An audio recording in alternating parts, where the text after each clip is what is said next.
I've stayed true to a very clear idea of what I want to do aesthetically, artistically, fashion-wise, and I'm proud that that is what has gotten me to sitting here right now. My approach to what I do has always been this simple idea of making clothing from an artist's perspective. I never approach making a garment from, will this sell? For what I'm trying to do would be the death of the DNA of my brand. One thing that's really inspired me are like traditional African shapes. I work a lot with something called a felschoen or a felly, or how we say in America, a belly, which is a traditional desert boot. They've been making those in South Africa and Namibia for hundreds of years. And so it's just building on these traditional shapes that I think is really inspiring to me and the people that I work with. My goal really started to be that I wanted to create products that you could literally pass down to your kids. And that has to really start at a textile level. That's the way we start each season, is we figure out which story we want to tell with either a texture, a wash, a palette, and then we go from there.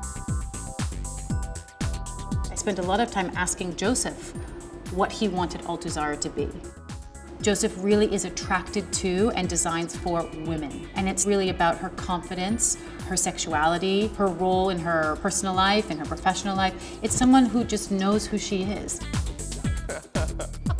The whole goal of Oak is to beautifully infuse technology into the physical world. It's an interesting principle of technology, which is all about speed. Luxury is actually about speed as well. The way that the Oak fitting room works is when you walk in, the mirror recognizes all the items you brought in. And we turn the mirror into a touchscreen. And so from there, you can do a bunch of interesting things. So what it's about is efficiency in the fitting room, but also this experience that feels really natural. Keep moving. I like that. I like the movement. The woman that I like to dress, it's of all shapes and forms, and not just it's a beautiful luxury product, it's how we're making it. Doesn't happen often.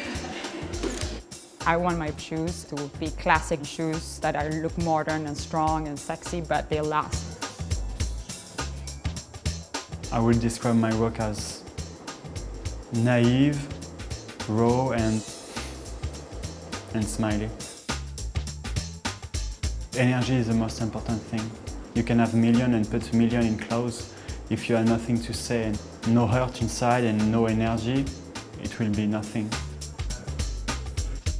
90% of my collection is done in France.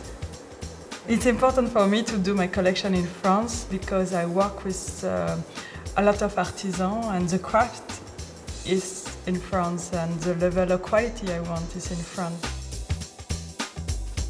It's really important to have the complete vision and the complete decision on everything I want to do about my brand. I really fell in love with the Italian mentality in luxury and the emotional connection they have with footwear. When people think of the brand, they talk about it being very elegant, feminine, ladylike, with sort of a modern edge. You have to stay true to what you believe in and your unique point of view because that's how brands are built.